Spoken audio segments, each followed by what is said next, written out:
I'm ChosenArchitect, and this is Stoneblock 4. Now, you know what? I think today is time. Last episode, we completed the quest for the Machinist, but today, I actually want to satisfy the quest for the Magician. Yes, a little magic in our life here. But I don't honestly find this magic mod to be 100% magic. I have a feeling it's more like disguised as magic with a lot of functionality behind it, especially when redstone's involved. Okay, you're probably super confused at this point, but the mod I'm talking about is Ars Nouveau. See, the Magician actually wants us to work towards a little bit of Ars, just enough to be able to make some, well, source gems, which at this point we technically have just found source gems, quite a few of them actually, and it wants us to produce a little bit of source so that way we can craft some magical items. Today, it's going to be really easy to do. We just need to get some source stones, but on top of all of this, once we have the access, we can actually make completely unbreakable brushes. Yeah, fully unbreakable brushes that we won't have to worry about anymore. But we're still not there just yet. We're almost there. I can almost feel it. We're also today going to be able to get ourselves a storage access that allows us to craft from any chest that we have connected to it. Today is going to be pretty darn cool. First thing I need to do is go back and, well, remember what we were working towards, right? We need to allow source to flow in, and that's exactly what our Magician told us to do. And we need to get ourselves some archwood, which comes from these saplings, and we have to get ourselves some saplings to be able to get started with this mod. Now, when looking at these saplings, we can actually get these saplings either with tier 4 or tier 5. Now, I don't remember if I'm still stuck at tier 3. We can hold a brush to be able to find out. So I am currently only at level 3, but we do have level 5s up here that have been working really hard to get to that point. So yeah, this should be quite easy. I can take my new found hammer with efficiency on it, pop this open, get ourselves some dirt, and just let them do the hard work. I don't have to do all of this. No, we can just let them do it. So we just throw some dirt in there, and that should net us all the saplings. By the way, notice how I just uncompressed this? Well, you can actually set a keybind to uncompress automatically, which I think is kind of useful. I actually set mine to L since K is the one that you can use. So if you hit L, it automatically uncompresses all of the blocks. A pretty nice feature. I love how we just set up the dirt, and then we just had a dirt loot just spawn. It's so goofy. I don't even need a dirt chest, but now we have one. So you know what? I'm just going to throw that dirt over here and just let our archaeologists, take hold. And that should grant us, hopefully, yeah, some of these saplings. Look at that. We already have a vexing archwood one. For just a few moments, look at that. We already have all of the saplings that we need. These are the 4 fundamental saplings. And we're going to need to farm at least one time for each of these trees because there's a lot of recipes that do require each different type of log itself. But growing this, that's quite easy. And they're quite pretty, I will say. And we'll just vein mine the entire tree down. And we just do this for the rest of them. Let me know, by the way, which one of these trees is your favorite color? I'd love to hear from you in the comments, by the way. I gotta say, personally, my favorite is the red one. The red or the purple. The purple's pretty good too. Look at that. So we'll take our planks here and to satisfy our first quest, which just wants us to make the archwood planks. We can do that. Ooh, and we got a flux controller. Wait, what? Okay, so we don't have Flux Network set up, but we did just get a controller that allows us to have wireless power transfer. Anyways, we get a tattered tome, all of this stuff. It's not giving us any tome, but the tattered tome is the book that allows you to read all the documentation. All right, now next on the list, we do have some dependencies, and that's because these cog shape blocks are the ones where we do need to go back to the Magician and actually talk to the Magician. Now, it does say if you're planning on engaging with enemies in the Grove, make sure to equip at least diamond level gear. You've been warned. And I think the Grove, by the way, was the dungeons that we went into last episode. So either or, you do need to go through those different dungeons. Like, you're going to eventually encounter them anyways. Do need to head back into the Grove, though. There's just so much good loot there. But now let's head back to spawn. And let's give our beautiful Magician a nice little chat here. All right, so we now can complete our chapter and we get back into the next steps. Now with these magical resources in hand, you're ready to shape vessels that may hold living magic of the world's source. Once you can gather and contain source, the next step is to channel it into the world engine. But take heed, Apprentice Source cannot be controlled by mortal hands alone. The world engine, despite weakened, may yet grant you the means to fashion a wand that can, well, command the flow of Source. Craft 2 magical conduits, one to command Source and the other to guide its movement. You will also require 2 pieces of stone, condense with Source. All right, and now we have craft the Dominion wand. All right, and we need at least 1 source relays and 2 source stone. And I think at this point too, yes, we've also unlocked some of the things that we can actually buy from this shop too. Ooh, very nice. We get the Tablet of Awakening. That's very nice. Perfect. Actually, the Tablet of Awakening is something we're going to need very soon. All right, we'll definitely be coming back, but first let's go ahead and head back.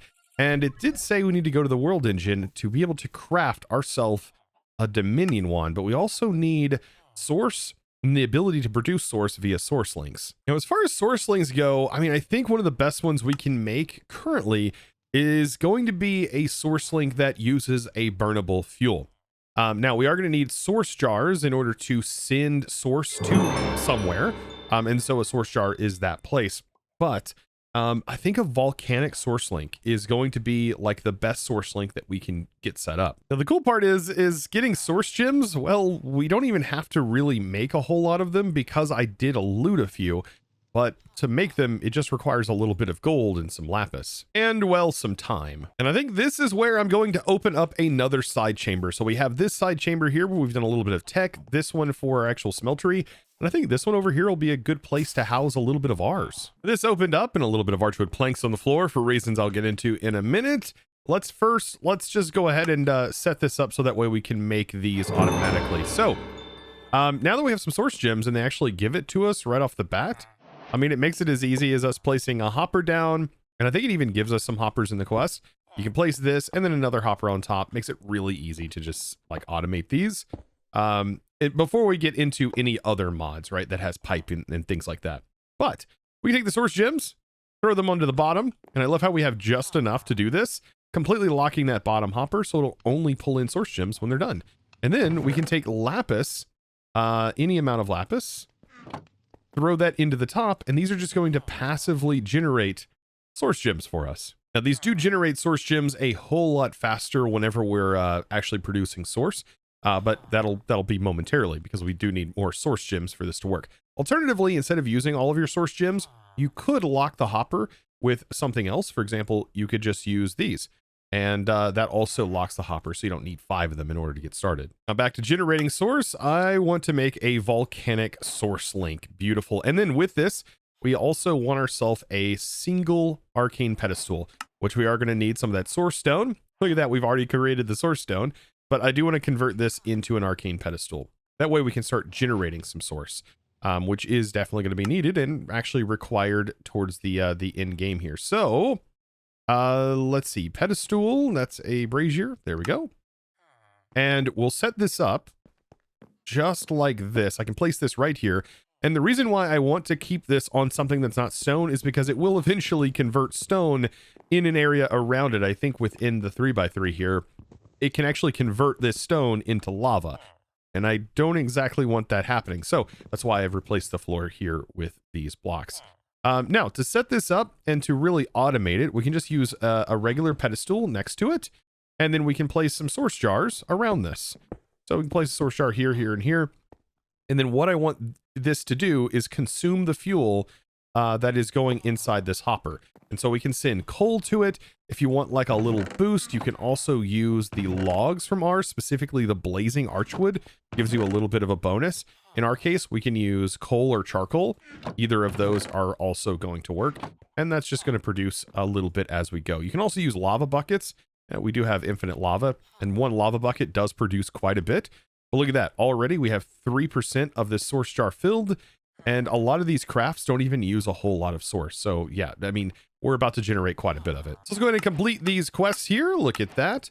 And now we need to work towards actually making this wand. So this doesn't really look like it uses anything, and other than 2 source, a stick, and also gold. This Dominion wand is very, very nice. Now, to be able to actually make the thing where you'd normally make it in, the enchanting apparatus, Well, that's going to require those source stones, and we are going to be making this. So we've got to get that source ready to go. So now let's head on over to the world engine and let's craft this Dominion wand.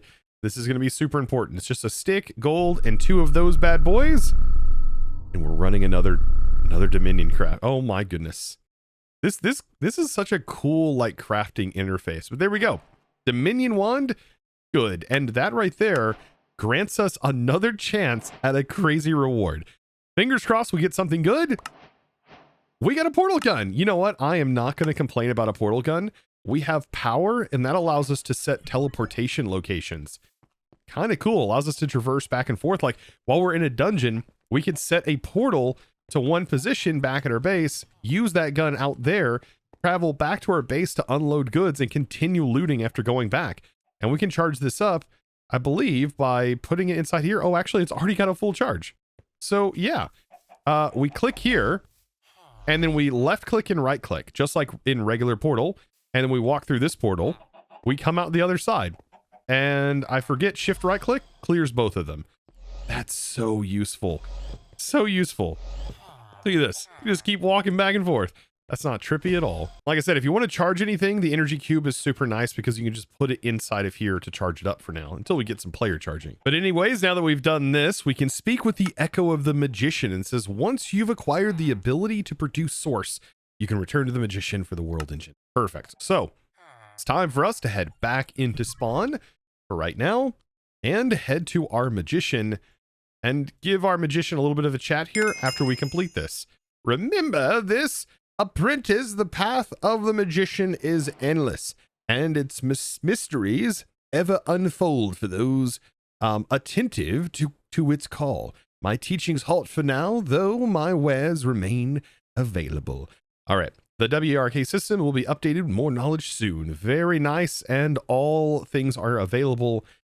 Perfect. Oh, we can even buy Starbuncle charms here. Now that that has been achieved, it's time to head back to the world engine, which we're going to be going back to it quite a bit. But now that that is complete, we can auto assemble the source gems. So or the source stone. So let's submit our source stone, and then we'll go in here and auto build, and where it places them is right here. So we do have our locations right here. Very, very nice. And is there anything else I really need to do here? I don't think so. This is basically where we're going to place our source jars. And so our source jars, we'll just have to link up, and we can link them up using the Dominion wand to allow source into here. So let's go ahead and try that. Let's head back home, grab a source jar, since we have all of these that are completely filled right now. We only need one for right now. I think that'll be completely fine. Give just enough time to go back, place this down. And the way the Dominion wand works is if you wanted to link source to something, you would right click its position and then right click again, or shift right click to set its position. And those should then be linked up, right? Or shift right click on this position, right click on the other one. And I believe that will work. We may actually need source relays. I forget, actually. It looks like we do. We should need source relays, I believe. Okay, I think I got it. This gets selected and then that gets selected. And eventually its positions were linked. Oh my goodness. And a wandering trader has just spawned. Where? It shows it spawned right here. Oh, I need you super bad while I'm working on this. Oh, okay. So, oh, it's selling a teleporter pad. I've got to head back home real quick. Oh, we've got to grab emeralds, so that way I can do some trades. But we also have an ectoplasm trade too. I'm not as concerned about that though. I need the ender pearls so I can buy a teleporter. Back to that world engine. Let's hope that he isn't gone anywhere. Come on, I need the creative flight. Perfect. This is like the worst place for you to spawn. There we go. Now we have a teleporter, so we can actually utilize these little teleporter charms or whatever they're called. Anyways, back to figuring this out. So if I break this, I do want to place it back down, and I want to test this again. Okay, so Dominion wand, just to make sure, it's got a location that is currently stored in it. And if you shift right click, that empties it. And so this location to here, nothing set, but I just stored this, and then I store it to that. Interesting. I'm gonna have to try this again, but I mean, we do, unless I store it into the actual world engine. Oh, so we click the world engine and we store it to here, not actually the sort. Ah, okay. So interesting. This can hold quite a bit of source. One source jar is 10,000 source. So we could go grab another one. I think this actually just took me back to the world engine. So if we go grab another source jar, I just want to make sure this is how it's linking up. Make it super duper clear. Can I get back in time? No. Okay. Back to the world engine again. A lot of going back and forth. But anytime we pick these up, by the way, they do become unlinked. But if I click on here and I click on here, there we go. That's all we need to do. We click once on the source jar, click on this, and then that transfers the contents immediately into the world engine. Super easy. Later on, we should be able to automate this operation. Now, Chosen, how in the world is this going to help me get a storage up and running? Oh boy, let me show you. We're about to get a refined storage-esque storage. Very easy with one of my favorite mods here, Ars Nouveau. Now that we've completely unlocked this whole chapter here, oh man, we are ready to start pushing forward. Okay, so before we move anywhere else and start even working on the next chapter, which is going to be tier 2, I really want to get a storage up and running. This is going to be incredibly important. So to be able to do this and to dive further into Ars, well, we need the ability to make the enchanting apparatus. This is where everything happens within Ars. To make this though, we needed the source. So this is where we needed those source stones, and this is the source required to make this. And so we just need these few items, and we can now send this into the world engine. Back to the world engine, we'll throw in our gold that is required here. Let's see, it was just 2 pieces of gold, right? Don't get this confused with gold either. This is actually electrum nuggets that's required, 2 source gems, and then a diamond. And it consumes automatically a little bit of that source in order to craft this. 2,500, I do believe. And that's basically it. Everything else is available for us to craft. So shouldn't be that difficult after this point.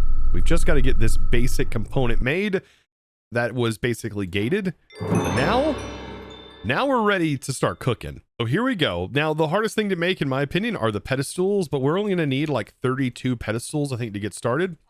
32 source stone for the pedestals in order to get started.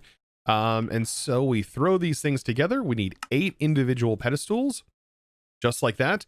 And then we also need the arcane core, which also is going to require another set of source stone. So once we have all of this, that is really everything we need to start crafting just about anything with Ars. Slap this down, throw the enchanting apparatus on top of it, and then just place around this the actual crafting pedestals, just like so. We do want to make sure that this is far enough away from here and make sure we don't place anything crazy on this. We could even open this up and place these a little farther out if we really wanted to. Like, we could do stuff like this. We don't even have to be perfect with it, I do believe. I think this will actually reach out to here. And if I wanted to get really fancy, we can turn these into little platforms too that can be placed on walls and stuff like this. Or we can just use them to place them down on the ground. Now with this setup, I just need 4 leather. This is it. This is the final moment. We need 4 leather, and we need 4 books made from that leather. One of these books we're going to save. The rest are going to be used to make a bookshelf, because we are going to be using this to craft ourselves a lectern. Ah, yes. This is where things get really nice for us.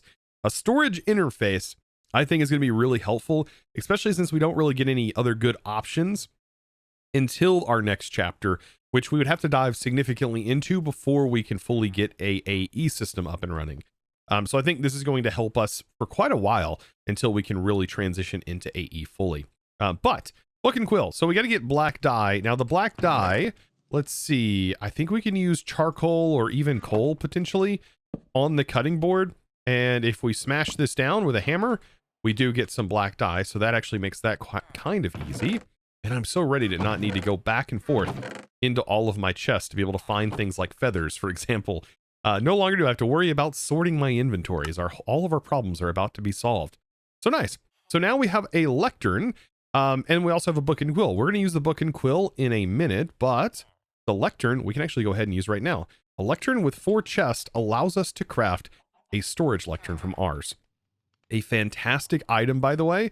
So let's place 4 chests down on here. Place that inside. That's going to pull off of those. We should be ready to go. This is great. Here we go. Last but not least, the storage lectern. Okay, so we can't use the storage lectern just yet, but we're almost there. Let's hold off for a minute because we now need to make a brazier and actually craft our first little ritual, or maybe buy our first ritual. We'll go ahead and craft up that ritual brazier, and let's actually head back to the magician, who I remember was selling the thing that we actually want. So we got to go back to spawn, and then we'll head up to the magician. And yes, the magician was selling the Tablet of Awakening, and I just want to buy one of those for right now. But we're probably going to end up coming back and buying multiple down the road, because for every 8 storages we want to add to this storage lectern, we're going to need one of these tablets. So we place down the brazier, we click on the Awakening, and then to be able to make the thing we need in order for the bookshelf to work, which is going to be a bookworm charm, we need to click the book and quill onto here and activate it. And there we go. We get ourselves a bookworm charm. And that, my friends, is just about everything we need. So I do want to be facing, I think I'm going to face the southern direction. I just want to place it into here for now. And I think this is very, very nice, right in the center of the room. And I'm going to click onto it, the bookworm charm. And this is what is going to give us our first little mystical creature right here. Very, very cute. And I think that we have enough space to be able to link these. So to be able to link to the lectern so we can see all of the items inside of here that are in these chests, we need to shift right click to set the position, and then right click on the lectern. And then that inventory is now visible in here. And it is based on a priority system. So whatever is first added is going to be the first thing that it always tries to add things to. So it's always going to look at this chest first, then look at this chest, and so on, depending on the insertion order. And so I've just got to add 6 of these chests, and that still gives us 2 inventories that we technically will have access to. Only link one side of the double chest, by the way. If you link 2 sides, it may try to read both sides of the chest, and it'll look like there's doubled up of items in there. But notice it says 6 inventories, 1 bookworm charm. We do get 8 inventories that we can connect per charm, and you can keep right-clicking new charms on there if you use the ritual to be able to get them. But there we go. We now have access to all of our items, and it's searchable, and we can click this button to synchronize it with JEI. So we can do like applied Energistics, for example. We can see anything if we have anything from those mods. We do ours, for example, at ours, and we can see all of those items too. And if you wanted to remove the crafting table, you can open this up. You do have to go back into it, and now you can see all of your items just like this, all searchable. Very, very handy. And now we can craft directly out of here. So if I, for example, want like some spruce planks, I can just select that and it pulls it directly out, and we can keep crafting. And this has a really nice feature too, where if you have items in your inventory, it will actually use those items that are in your inventory whenever you pull out the craft. It's very nice. Very nice for an early game storage solution. And I know I get this all the time. Chosen, don't you use this all the time? Well, in this pack, it's about all we have early game without diving into QIO or anything like that and doing a ton of grind. I think this is definitely the best option at the moment for progressing a little bit further before we get applied Energistics. Some things you don't want to do, by the way, with this lectern. Do not put your lectern up against the storages that you have it linked to, because it does have another ability. So if I put stone in this backpack and I place this backpack next to this, it will actually take the stone out of the backpack and it auto inserts it into storages. And that's why you don't want to place it next to your storage. It'll create like a loop and will constantly be looping. You don't really want it to do that. So yeah, definitely kind of another nice feature. When we're done exploring, we can place our backpack here and it's going to automatically start unloading all of the resources that are in here. And it's pretty quick. Like, it does ramp up. So yeah, it takes a moment for it to recognize, hey, there's items. Look at that. It pulls whole stacks out. Pretty nice. This little fella is running around.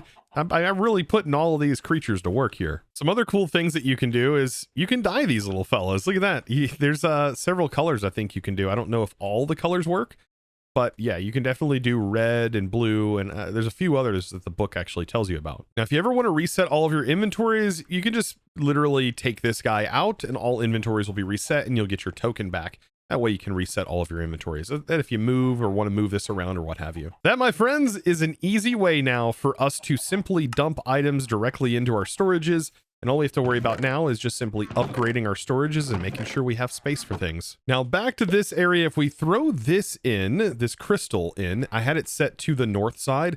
This should allow us to teleport quickly back to the position that we were at last episode. So yeah, look at this.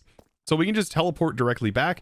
We don't have to worry about teleporting back home, but yeah, this is really quick for us to get back here to the Deepslate level.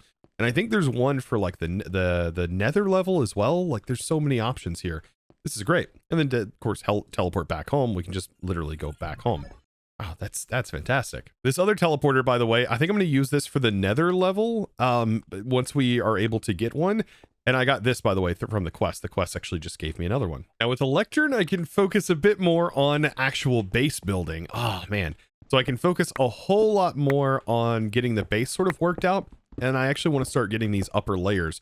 We're actually getting very close to being able to make a builder, which will actually allow me to make the dome that I really want that's going to be up top. I think I'm almost there. I've almost got this shaped up. Of course, I got to get that dome roof, but man, I am taking advantage of the actual builder's wand here. And I mean, I've almost got all of this ready to go. This is the last little bit. If I stand here and break these, we're good to go. I'm kind of scared. I think what I want to do, I don't think I can shoot a portal like directly on the floor. I don't think so. Right? It doesn't. Oh, it does go flat. Ooh, so you know what? I can shoot a portal here and I should be able to fall right through that and land right through there as soon as I break this final one. Right? Yes. Just like regular portal. That's so awesome. So yes, this whole top piece will be a dome. Now, just to kind of recap on the size here, 21 by 13 by 21 in the middle. And then up top here, this is a 25 by 9 by 25. And then up top, we have a 29. I think this, yeah, the middle is 25. This is a 29 by 13 by 29. And then up here will be a 29 by 29 by 29 dome, top dome, which we're going to do with a builder whenever we get to that point. But as of right now, I want to go ahead and finish up the rest of this. So I've got to make some columns, and the columns are going to go in here. This is going to look really nice. Now to help me with this building, I'm going to go ahead and I'm breaking down. We're making the building gadget such a useful tool, and we can charge it up in here. Now I know a lot of you are trying to follow along with like this whole build and such. So to be able to do this, I'm placing this out. We're going one over, and you can kind of get an eyeball here of the way that I'm placing these in. And so this is how the structure is going to be for this bottom layer, just like this all the way around. And like I said, it does make it a little bit easier if we do build with the wand of symmetry. But in this case, because we have the building gadgets, I'm actually not, you know what? I could do that. It would be so much easier if I just did that actually. You know what? I'm going to build out to the middle. It does have a range of like 40 blocks or something like that by default without changing the config. Yeah, let's actually do this. This is going to make things so much quicker, actually. Let's use this. I will still use the building gadget here in a second, but yeah, let's clear it, place it down in the center, and whenever we chisel all of these blocks, like this, like a little building tip, we can use the pillar that I really want to use, which is this one right here. And now, whenever I place this, all of these should be placed in, so long as I use the wand of symmetry and have it in my actual hotbar. There we go. That's all placed in. Look at that. Pretty nice, right? I want to leave a single block up here, but let's actually remove this real quick. I want to just show you how quick it actually is with the building gadget too. Shift right click on the block, hit G, make sure we're in build to me mode, and then we can just simply go around and use the build to me. I am going to have to break them down once, but I think I can actually hit all of these from standing in one central position. So just like this, all of these are now in. And I am going to go ahead, break these. I also have to fix that one block down there, but I mean, yeah, I'd love this. This is going to be the perfect time to use the wand of symmetry, allowing this to be placed in incredibly quick. Oh, it's so good. It's already filled in. For the next layer, by the way, it's going to be right on the outer edge here, and then we'll go over onto the other edge and then directly in the center. And I think this is going to look just fine. Now, building gadget's going to be what I'm going to use for this. I'll go back in here. We'll select the ornate pillars, and then I can select the pillars just like so. And then from the top down, I can just have these completely filled down. Oh, it's perfect. Oh boy, this is starting to look really, really good. Okay, so now that I've got this all worked up, I'm going to go ahead and break this center point. We don't actually need this anymore. Clear that out.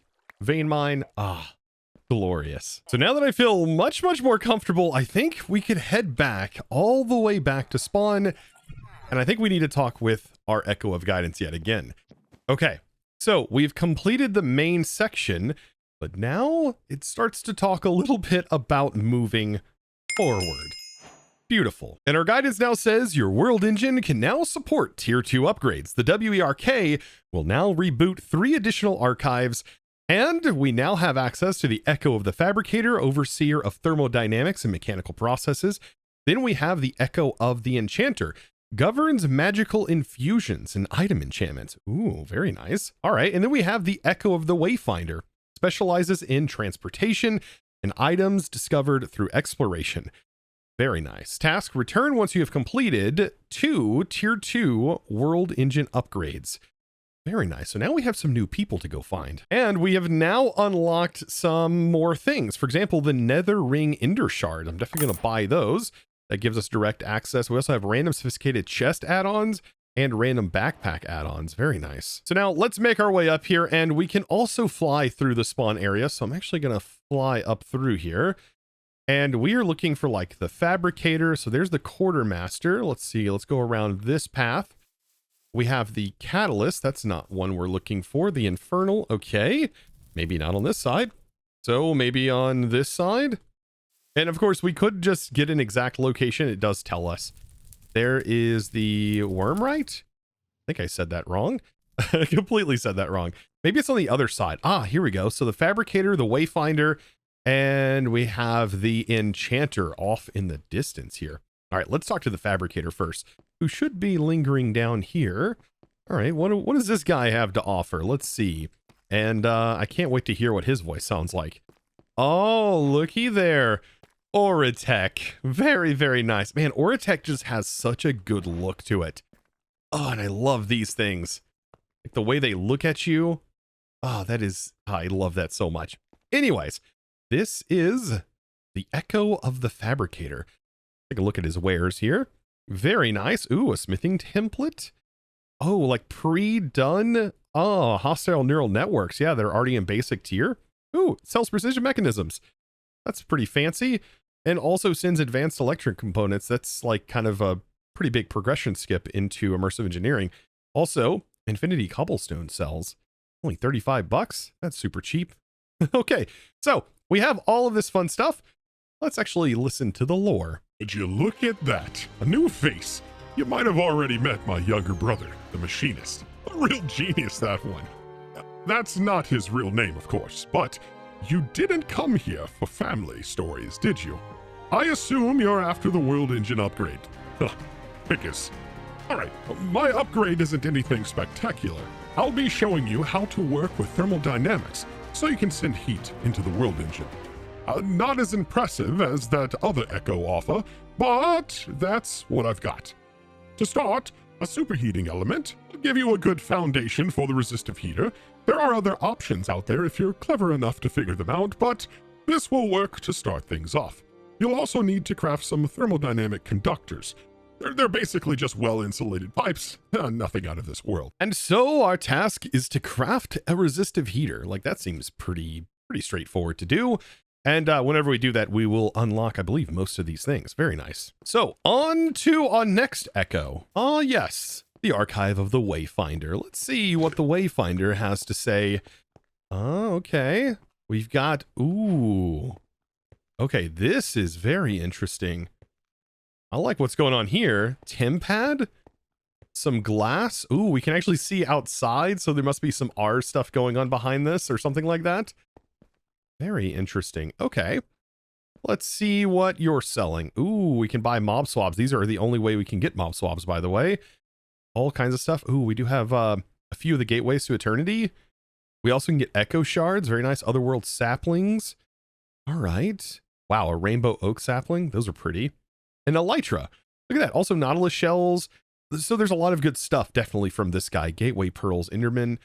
Very interesting. All right, let's see what this one has to say. Well met, traveler. Are you seeking a new adventure or perhaps a new path in life altogether?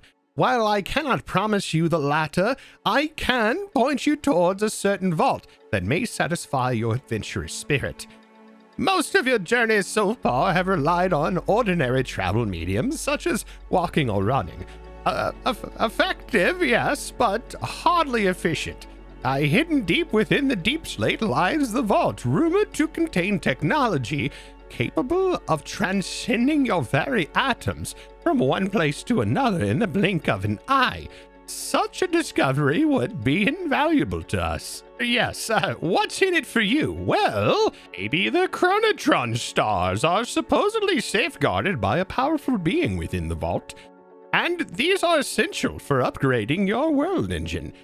These stars may be infused with glass to create chronotron glass, a material said to bend time and space to your command. All right, so our task is to retrieve the chronotron star from the vault and craft at least 36 chronotron glass. Very interesting. Also, that one had a very interesting voice. It's almost worrying. And then we must seek out the enchanter. Okay, let's go take a look. All right, we got some bookshelves, very magical-esque, very enchanter-esque. Interesting. Dig deeper as well. Okay, and then what do you offer in your shop? All right, okay, so, GM chicken feed. That's going to be necessary. Enchantment library. We just buy an enchantment library? Oh, that's fantastic. So many good stuffs. Oh, completely filled matter tanks.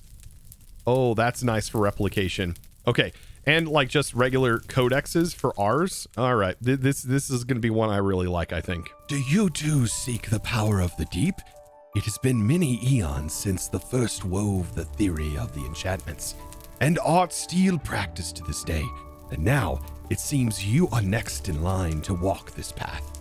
May your fate be better than the nitwits who failed to control the deep and turned this realm to stone. To claim your world engine upgrade, you must follow my instructions carefully.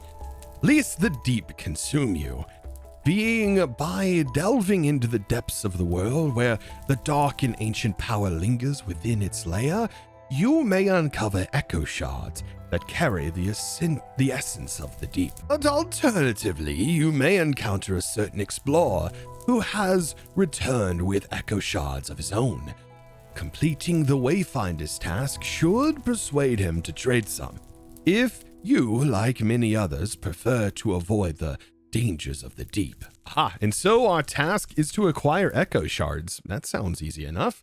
All right, and yeah, we get access to all kinds of other goodies in here once we've at least achieved that part. I tell you what, this guy's space is really cozy. I like all the books around here. Oh, I love the blending of the tuff.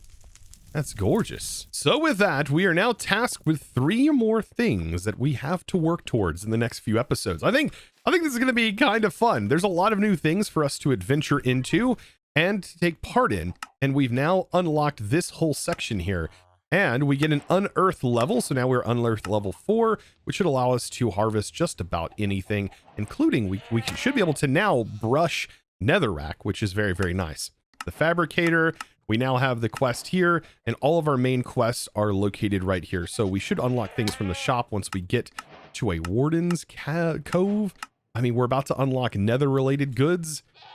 We've got a lot to do, and I can't wait to get it all done with you guys. So if you have enjoyed today's episode, be sure to click that subscribe button if you haven't already.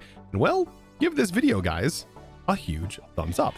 And with that being said, it's now time for me to thank the amazing supporter of today's episode. And that amazing thanks is going to go out to Quicksilva. Thank you so much for your amazing support and choosing to support me over on the Discord, by becoming a Discord premium member and supporting in one of the best ways possible. And well, I hope you enjoyed today. If you did, I look forward to seeing you in the next one. And as always, thanks for watching.